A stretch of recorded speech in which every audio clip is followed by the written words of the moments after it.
in High Wycombe, getting involved with different schools, just getting out there and hopefully spreading badminton as a sport, but also motivating and educating kids on a number of levels linked with badminton, but sport and life in general, because we feel that we can relate what we've learned as athletes. You know, I started 10-year-old at school, having a go in a club, and I ended up winning an Olympic medal. So if me and Marcus can do it, these kids can definitely do it as well. It's been so interesting going from 3, 4, 5-year-olds all the way up to the high performance centre. So we feel like we've got the full spectrum, and it's been a really interesting day, and I just hope we've inspired some of them to go further. I think it's great because I think the children can actually see that they can aspire one day to be as good as them. They are just normal people. I think when you see somebody on TV, you think, I'm never going to get there, I'm never going to be as good as that. But it shows that they are normal people, they've come from a normal working background, and they can one day, through hard work and sheer determination, can one day become an Olympian, hopefully from this school.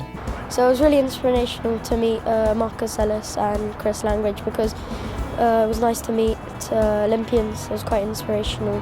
It was amazing because people from my year group and my class got to play against them, and it was really cool. If you're a young badminton player and you've seen us overachieve, you could say, but achieve a medal, then you're going to think, well, hold on, these guys can do it, maybe I can do it. But then you're also going to think, on the other hand, well, maybe I can't, because these guys have achieved something amazing, but then they're getting no support from the government, and you're almost getting frowned upon from your achievement in a way, because the government's literally leaving us to fend for ourselves.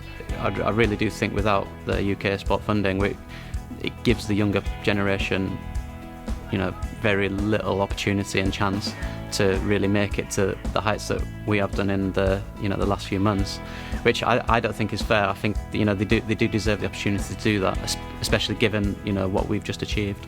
All we want is coaching staff to help us. We want physios to fix us when we're injured. We want to be able to play tournaments around the world, to have a world ranking, to show people that we are top 10 in the world, we are number 1 in the world, whatever we are. So that's what the funding helps us do. It just helps us to try and get closer to achieving our goals. For anyone that's ever played badminton, been involved with badminton, has a family member involved with badminton, please get involved. We need your help, we need your support to fight this injustice.